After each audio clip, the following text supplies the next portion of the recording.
So I don't know if this documentary is the talk of your town, but it is out here because it didn't just expose a dangerous workplace. It also exposed hypocrisy.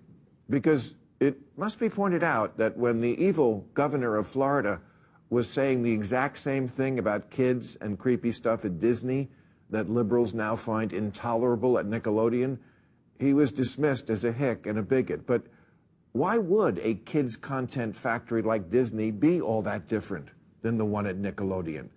A 2014 CNN report discovered that at least 35 Disney employees had been arrested for sex crimes against children, and in 2021, Disney child star Allison Stoner confessed she only narrowly survived the toddler-to-train-wreck pipeline.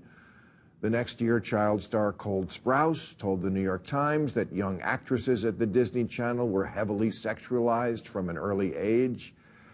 You know, Willie Sutton said he robbed banks because that's where the money is. And the reason we find pedophiles in the Boy Scouts and the Rectory and kids' TV is that's where the kids are.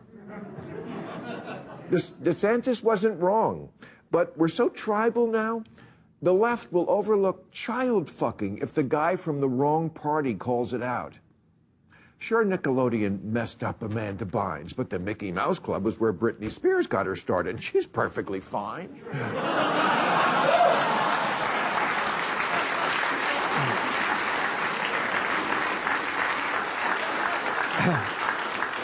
And get this, after Brian Peck, who was one of the lead creeps at Nickelodeon, served 16 months in prison for the molesting he did there, Disney hired him, naturally to work on a children's series. Oh, for pedophiles in Hollywood, it's a small world after all.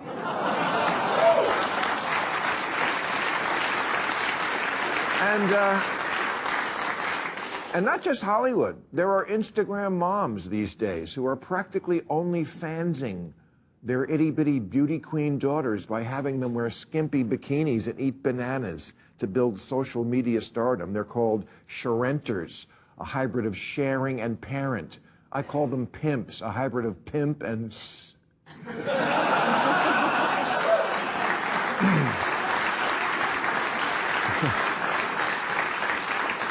And people who believe in social justice have agreed this is wrong and this is bad, and exposing kids to an adult world of lurid costumes and garish makeup borders on abuse. Now, hurry up and get in the car. We're late for Drag Queen Story Hour.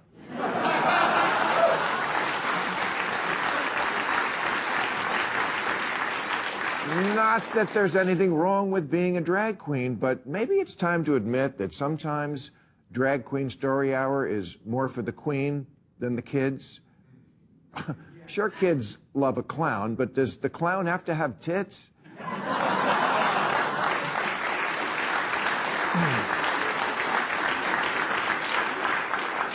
And when I see a 5-year-old tipping at a bar under a sign that says it's not going to lick itself, do I have to pretend that's cool in order to keep my liberal ID card?